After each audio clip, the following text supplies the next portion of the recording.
Olá, aqui é a Helga. Eu hoje quero trazer um artigo que foi publicado no Info Vaticana há já um ano, mais precisamente no dia 6 de janeiro de 2019, cujo título é o seguinte, em português: A linguagem de Francisco, deliberadamente imprecisa. E diz o artigo o seguinte: em tão somente uns dias, o Papa Francisco fez 3 afirmações cujo conteúdo é muito problemático. Em primeiro lugar, disse que Maria não nasceu santa. Depois, afirmou que o cristianismo é revolucionário. E, para terminar, que é melhor ser ateu do que ir à igreja e depois comportar-se mal. Uma linguagem deliberadamente imprecisa, diz o Info Vaticana. Então, somente uns dias, o Papa Francisco fez 3 afirmações cujo conteúdo é problemático, repete. Em primeiro lugar, disse que Maria não nasceu santa, mas que converteu-se em santa porque ninguém nasce santo, faz-se santo. Depois afirmou que o cristianismo é revolucionário e finalmente disse que é melhor ser ateus antes que ir à igreja e depois comportar-se mal. E o Info Vaticana cita ipsis literis a palavra de Bergoglio. Abre aspas. Há gente que é capaz de compor orações ateias, sem Deus, e o faz para ser admirado pelos outros. E quantas vezes assistimos ao escândalo de pessoas que vão à igreja e estão ali todo o dia, ou vão todos os dias, e depois vivem odiando os outros ou falando mal das pessoas. Melhor não ir para a igreja, viver assim como se fosses ateu, mas se vais à igreja, vive como filho, como irmão e dá um testemunho verdadeiro, não um contra-testemunho. Fecha aspas. A primeira afirmação coloca sob suspeita a correta interpretação do dogma da Imaculada Conceição. A segunda se opõe aos ensinos de muitíssimos pontífices que proclamaram a incompatibilidade entre o conceito de revolução e a fé cristã. A terceira é um enredo de graves questões teológicas e pastorais que necessitam ser decifradas com um fino trabalho de exegese que, entretanto, nenhum fiel é capaz de fazer.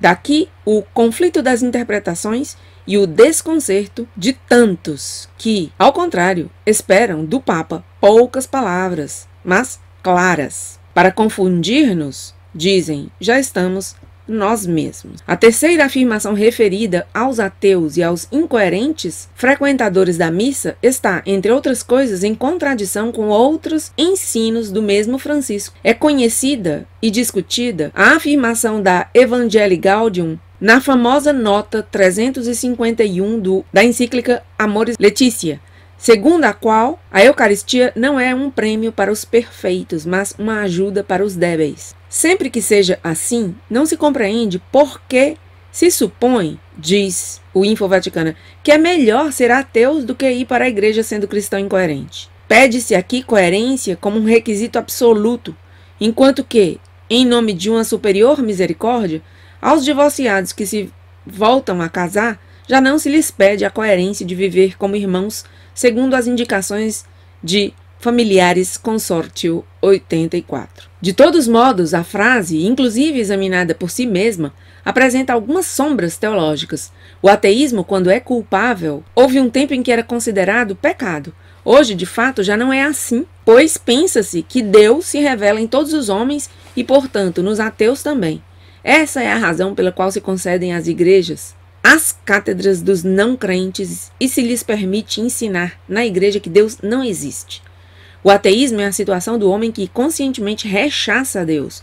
Como é possível que semelhante situação de vida seja preferível àquela de quem vai à igreja, ainda sem conseguir depois ser completamente cristão na vida prática? Deste modo, a coerência se converte em critério de avaliação em lugar de ser conteúdo de verdade. Um ateu coerente seria preferível a um cristão incoerente. Pode ser correto criticar a hipocrisia, ainda que hoje em dia, quantos vão à igreja diariamente para ser admirados pelos demais?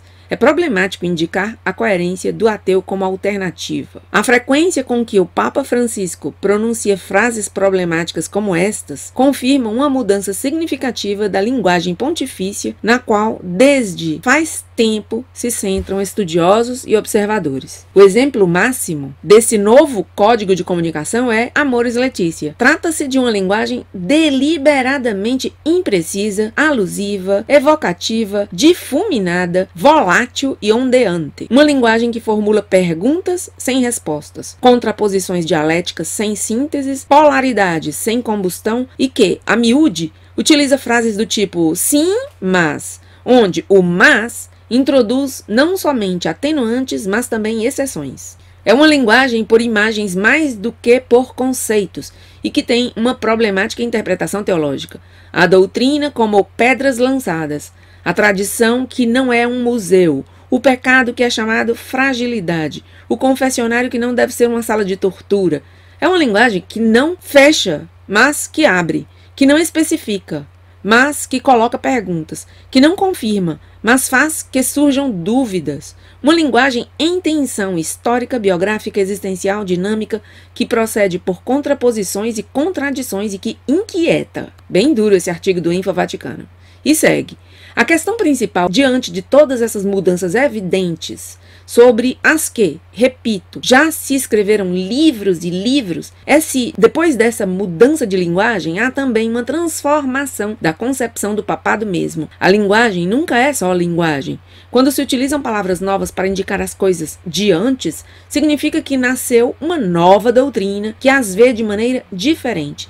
Isso significa que, se quer que nasça uma nova maneira de pensar, é preciso falar de forma diferente. E, nesse sentido, a linguagem do Papa Francisco é a radicalização coerente da passagem que começou com o Vaticano II, da doutrina à pastoral, da natureza à história, da metafísica à hermenêutica. E isso não podia não terminar incluindo também o papel do Papa na Igreja. Na verdade, o artigo é de autoria de Stefano Fontana e foi publicado no original em Nuova Bussola Quotidiana, traduzido por Isabel Matarazzo para o Info Vaticano, desde onde eu traduzi lendo, no momento, do espanhol para o português. Agora, deixo-os com o vídeo em que se vê Francisco negando, em dezembro de 2018, o dogma da Imaculada Conceição. Uma notícia que tinha sido, inclusive, veiculada no dia 27 de dezembro de 2018 pelo Glória TV, sob o título Francisco nega a Imaculada Conceição.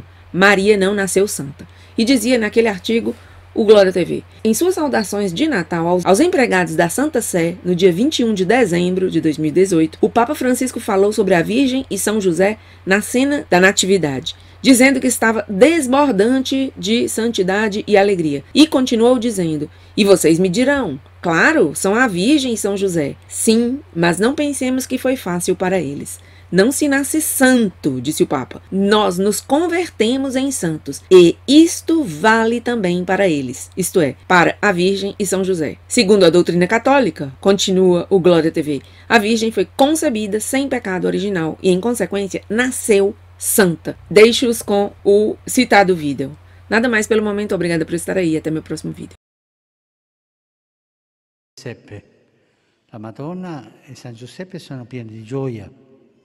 Guardano il bambino Gesù e sono felici perché dopo 1000 preoccupazioni hanno accolto questo regalo di Dio con tanta fede e tanto amore.